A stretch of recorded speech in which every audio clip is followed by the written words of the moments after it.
Let's do a horizontally launched projectile. Once again, our goal is to find the range, which is the maximum horizontal displacement. So that's what we're after, delta x. And you can see here on the left that we are launching something at an initial speed of 39 meters per second.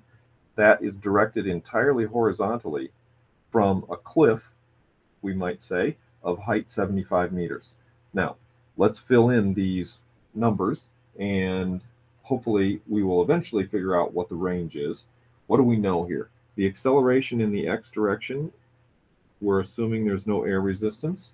This might be a case where maybe I'll call downward positive. Let's try that this time. If I call downward positive, then the acceleration in the y direction is going to be positive 9.8 meters per second squared.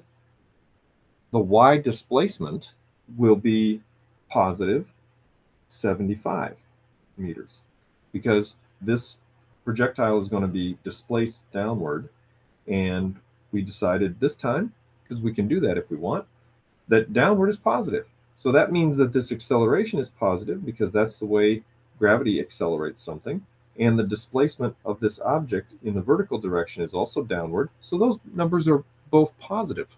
All right, Vy initial is 0.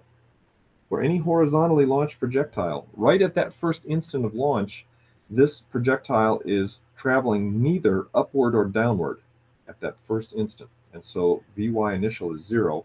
Vx initial is 39. So what we need to do to find the range, we've said this several times now, but maybe I should write it out once. Whenever we find the range, what we need is we need the x velocity, which we have, 39, and we also need the time. And that x velocity is constant. So that 39 meters per second is good for this entire time that this projectile is in the air. But now we need to figure out what the time is. So the time is going to depend on this vertical stuff. So we could try and figure out, well, I don't know, what's an equation that we could use? Well, if we look through our kinematics equations, there's one that goes like this. It's basically displacement is equal to the initial y velocity in that direction multiplied by time, plus 1/2 of the acceleration in that direction multiplied by the time squared. And what do we have here? We've got delta y is 75. Vy initial is 0, so this term just gets canceled. Then we've got our 1/2 there, and our acceleration in the y direction is 9.8. Again, downward is positive. From that, we can calculate how much time it will take before this object hits the ground. And when I did that, I got 7.653 seconds. I'm keeping a couple of extra sig figs in there. And so that time then gets fed into here, 7.653 seconds. It's at this point, since we're looking for the range, this is where it's best practice to round to the correct number of significant figures, which in this case is going to be 2.